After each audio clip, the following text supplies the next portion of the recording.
যে পিতা সন্তানের লাশ শনাক্ত করতে ভয় পায়, আমি তাকে ঘৃণা করি। যে ভাই এখনো নির্লজ্জ স্বাভাবিক হয়ে আছে, আমি তাকে ঘৃণা করি। যে শিক্ষক, বুদ্ধিজীবী, কবি ও কেরানি প্রকাশ্য পথে এই হত্যার প্রতিশোধ চায় না, আমি তাকে ঘৃণা করি। 8 জন মৃতদেহ চেতনার পথ জুড়ে শুয়ে আছে, আমি অপ্রকৃতস্থ হয়ে যাচ্ছি। 8 জোড়া খোলা চোখ আমাকে ঘুমের মধ্যে দেখে আমি চিৎকার করে উঠি। আমাকে তারা ডাকছে অবেলায় উদ্যানে সকল সময়। আমি উন্মাদ হয়ে যাব, আত্মহত্যা করব, যা ইচ্ছা চায় তাই করব।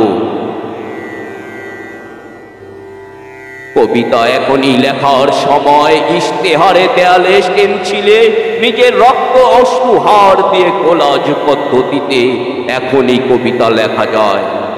তীব্রতম যন্ত্রণায় ছিন্ন ভিন্ন মুখে সন্ত্রাসের মুখোমুখি ভ্যানের হেডলাইটের ঝলসানো আলোয় স্থির দৃষ্টি রেখে এখনই কবিতা সুরে দেওয়া যায়।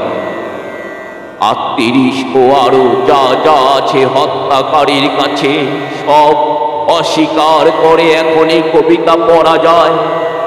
লকআপের পাথরহীন পক্ষে ময়না তদন্তের হেজে আলো কাঁপিয়ে দিয়ে হত্যাকারীর পরিচালিত বিচারালয়ে মিথ্যা অশিক্ষার বিদ্যায়তনে শোষণ ও ত্রাসের রাষ্ট্রযন্ত্রের মধ্যে সামরিক অসামরিক কর্তৃপক্ষের বুকে কবিতার প্রতিবাদ প্রতিধ্বনিত হোক।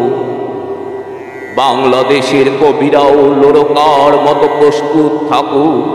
হত্যার শাস্ত্রদের লাশ নিখোঁজ হওয়া স্টেন গানের গুলিতে সেলাই হয়ে যাবার জন্য প্রস্তুত থাকুক। তবু কবিতার গ্রাম অঞ্চল দিয়ে কবিতার শহরকে ঘিরে ফেলবার একান্ত দরকার। এই মৃত্যু উপত্যকা আমার দেশ না, এই জল্লাদের উল্লাস মঞ্চ আমার দেশ না, এই বিস্তীর্ণ শ্মশান আমার দেশ না, এই রক্তস্নাত কসাইখানা আমার দেশ না। আমি আমার দেশকে ফিরে কেড়ে নেব, বুকের মধ্যে টেনে নেব কুয়াশায় ভেজা কাশবিকে ও ভাষা।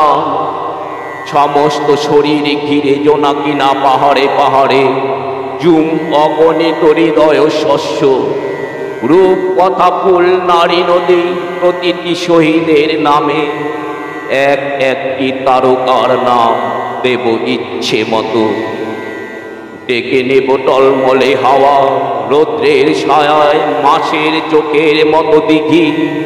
ভালোবাসা যার থেকে আলো বর্ষ দূরে জন্মাবধি উচ্ছুত হয়ে থাকি, তাকেও ডেকে নেব কাছে বিপ্লবের উৎসবের দিন।